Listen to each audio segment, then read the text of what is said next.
नमस्कार। ये बीए भाग द्वितीय इतिहास की कक्षा है।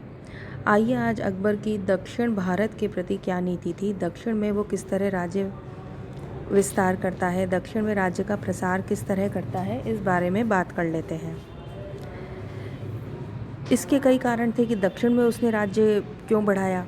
एक तो वो साम्राज्य विस्तार करना चाहता था, पूरे भारत को अपने कंट्रोल में, अपने नियंत्रण में लेना चाहता था, भारत को एक राजनीतिक इकाई बनाना चाहता था, अपनी सेना को व्यस्त रखना चाहता था। दक्षिण में इस समय राजनीतिक रूप से पतनोन्मुख अवस्था थी।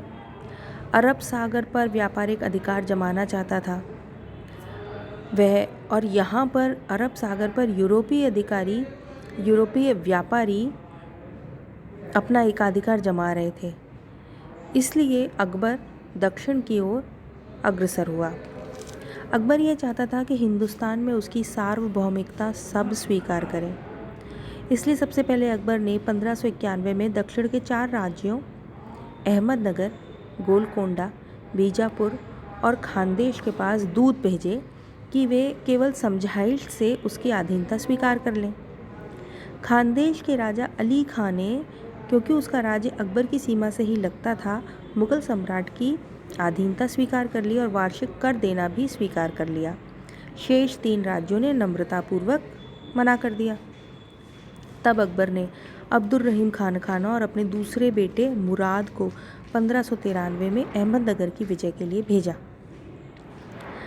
1595 की बात है। अहमदनगर में गृह युद्ध चल रहे थे और मुगलों को आक्रमण करने का मौका मिल गया। लेकिन मुगलों के वहाँ पहुँचने से पहले ही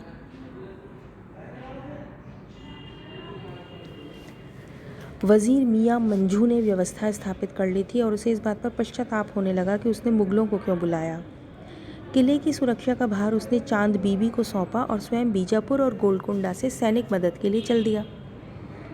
1595 तक दिसंबर के मध्य तक मुगल अहमदनगर के निकट पहुंच गए और 18 दिसंबर को उन्होंने किले के चारों ओर घेरा डाल दिया।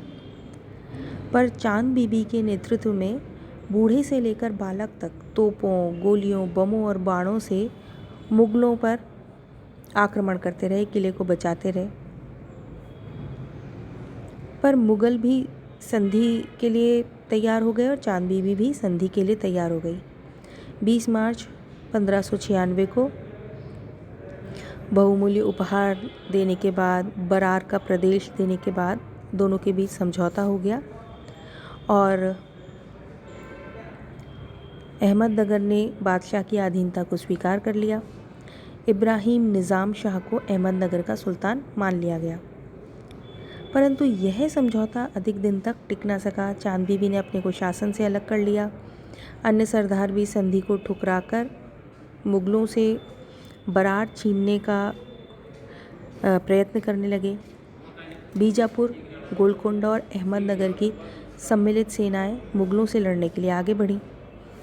1597 में सूपा में उनका मुकाबला हुआ। इनमें सबसे उल्लेखनीय है मुगलों को भारी जनहानि हुई, जिसमें खानदेश का राजा अली खां मुगलों के पक्ष में युद्ध करता हुआ मारा गया। लेकिन अंततः मुगलों की विजय होती है। अकबर 1597 में अबुल फजल को दक्षिण के लिए रवाना करता है और खानखाना को वापस बुला लिया, शहजादे मुराद को भी वापस बुला लिया और शहजादा दानियाल को नियुक्त किया। यानी अब दक्षिण में गए दानियाल, शहजादा दानियाल और अबुल फजल। अकबर स्वयं भी दक्षिण के लिए रवाना हुआ। उसने दानियाल को अहमदनगर विजय करने भेजी और स्वयं खानदेश के विरुद्ध बढ़ा। दानियाल ने अहमदनगर के किले का घेरा डाल दिया। चांद बीबी को यह आशा नहीं थी। उसे लगा उसके सैनिक मुगल सेना का मुकाबला नहीं कर पाएंगे। तब वह बीर के किले के बदले अहमदनगर का किला मुगलों को देने के लिए तैयार हो गई। लेकिन दक्षिण के लोग बिगड़ गए और चीता खां के नेतृत्व में महल में घुसकर उन्होंने चांद बीबी की हत्या कर दी। मुगलों ने सुरंगों से दीवार को उड़ा दिया, किले की दीवार को, और इस तरह 18 अगस्त 1600 ईस्वी में मुगलों ने अहमदनगर के किले पर अधिकार कर लिया। बहादुर निज़ाम शाह को कैद कर लिया गया और उसे ग्वालियर के किले में भेज दिया गया। असीरगढ़ की विजय। असीरगढ़ का किला खानदेश में था। दक्षिण भारत के मार्ग में पड़ने के कारण इसे दक्षिण का फाटक भी कहते थे। 1599 के आरंभ में खानदेश पर आक्रमण करके बुरहानपुर, जो कि उसकी राजधानी, इसे जीत लिया था। इसके बाद असीरगढ़ का दुर्ग जो था, जहाँ पे गोला बारूद और युद्ध सामग्री रखी हुई थी, उस पे घेरा डाल दिया गया। खानदेश के शासक बहादुर खान ने अकबर के सामने आत्मसमर्पण कर दिया। 1601 को उन्होंने किले को भी समर्पित कर दिया। तब पूरा खानदेश मुगल साम्राज्य में मिला लिया गया और बहादुर खां सपरिवार ग्वालियर के किले में भेज दिया गया। इस संबंध में डॉक्टर स्मिथ जेसुइट पादरियों के साक्ष्य के आधार पर लिखते हैं कि अकबर ने बेईमानी से असीरगढ़ पर अधिकार किया। यह उसकी अंतिम विजय थी। अकबर की दक्षिण नीति का यह परिणाम हुआ कि दक्षिण में खानदेश, बरार और अहमदनगर का दुर्ग और उसके आसपास का क्षेत्र मुगल साम्राज्य को मिल गए।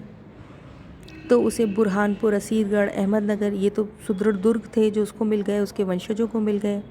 उसके वंशजों के लिए अब दक्षिण का मार्ग खुल गया। मुगलों के पैर दक्षिण में भी जम गए। इस तरह अकबर का साम्राज्य पश्चिम में काबुल और कंधार से लेकर पूर्व में बंगाल तक, उत्तर में कश्मीर से लेकर दक्षिण में बरार तक फैल गया। अफगान सत्ता को पूर्णतया कुचल दिया गया था। मेवाड़ को छोड़कर बाकी राजपूत राजाओं को अपनी अधीनता में वह ले आया था। इस तरह उसने अपने उत्तराधिकारियों के लिए संपूर्ण भारत की विजय का मार्ग खोल दिया था।